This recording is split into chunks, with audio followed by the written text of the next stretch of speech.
ఢిల్లీలోని ఓల్డ్ రాజేంద్ర నగర్లో విషాదం చోటు చేసుకుంది.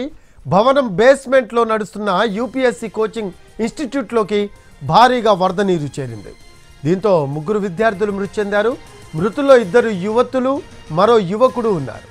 ప్రమాదం నుంచి మరో 30 మంది విద్యార్థులు క్షేమంగా బయటపడ్డారు. ఎన్టీవీ స్క్రీన్పై దృశ్యాలు చూస్తూ ఉన్నాము. సెంట్రల్ ఢిల్లీ ప్రాంతంలో నిన్న రాత్రి 7 గంటల సమయంలో భారీ వర్షం కురిసింది. దాంతో ఓల్డ్ రాజేంద్ర నగర్లోని రావూస్ ఐఏఎస్ స్టడీ సెంటర్లోకి వరద ప్రవేశించింది.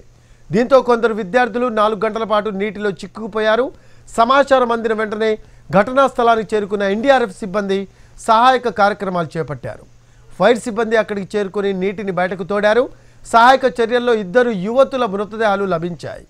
ఆ తర్వాత మరో యువకుడి డెడ్ బాడీని ఆలస్యంగా వెలికితీశారు.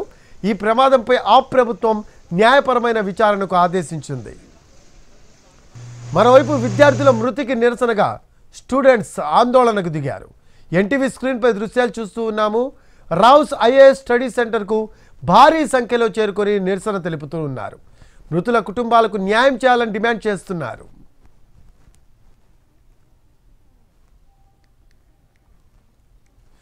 దీనికి సంబంధించి లేటెస్ట్ అప్డేట్స్ మా కరెస్పాండెంట్ రాజు అందిస్తారు.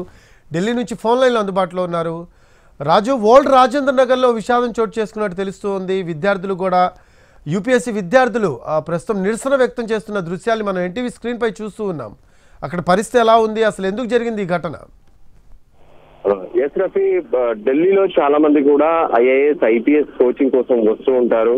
అయితే దాన్ని అదునుగా చేసుకొని కోచింగ్ సెంటర్లు సైతం వాళ్ళకు ఉన్నటువంటి ప్లేస్ లో సెల్లార్ గానీ లేదంటే పైన గానీ ప్రత్యేకంగా పెద్ద ఎత్తున షెల్టర్స్ నిర్మించడం, అందులో కోచింగ్ సెంటర్లలో ట్రైనింగ్ ఇవ్వడం అనేది మామూలుగా కనిపిస్తూనే ఉంటుంది. అయితే నిన్న సాయంత్రం ఏదైతే ఓల్డ్ రాజేంద్ర నగర్ ప్రాంతంలో భారీగా వర్షం కురిసింది. దాంతో ఏదైతే ఇక్కడ ఉన్నటువంటి విద్యార్థులు దాదాపు 30 మంది విద్యార్థులు సెల్లార్ లో ఉన్నటువంటి లైబ్రరీలో వాళ్ళు చదువుకుంటూనే ఉన్నారు.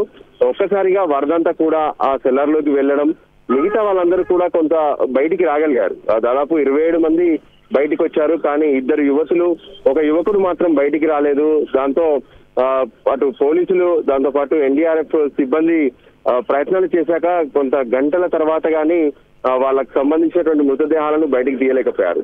సో ఫైనల్ గా చూస్తూ ఉంటే కొంత అనుమతులు అంటే సెల్లార్ లో పార్కింగ్ వరకు మాత్రమే ఉంటుంది. కానీ అలాంటిది వదిలేసి అక్కడే కోచింగ్ ఇవ్వడం అనేది కొంత దారుణంగా ఉంది. సో ఆ రాత్రి జరిగినటువంటి ఘటనను దృష్టిలో పెట్టుకొని ఉదయాన్నే పెద్ద ఎత్తున ఎవరైతే ఈ ఐఏఎస్ ఐపీఎస్ ట్రైనింగ్ కోసం ఉండేటటువంటి అభ్యర్థులు ఉంటారో వాళ్ళందరూ ఇక్కడికి వచ్చి ఇప్పుడు ఆందోళన చేస్తున్నారు. ఇప్పటికే ఈ ఘటన పైన ఆమ్ ఆద్మీ పార్టీకి సంబంధించినటువంటి ప్రభుత్వం, ఢిల్లీలో ఉన్నటువంటి ప్రభుత్వం విచారణకు ఆదేశించింది. పోలీసులు కేసు నమోదు చేసి ఏం జరిగింది అనే దాని మీద ప్రత్యేకంగా విచారణ జరుపుతున్నటువంటి పరిస్థితి అయితే కనిపిస్తుంది. Rafi, thanks for updates Raju.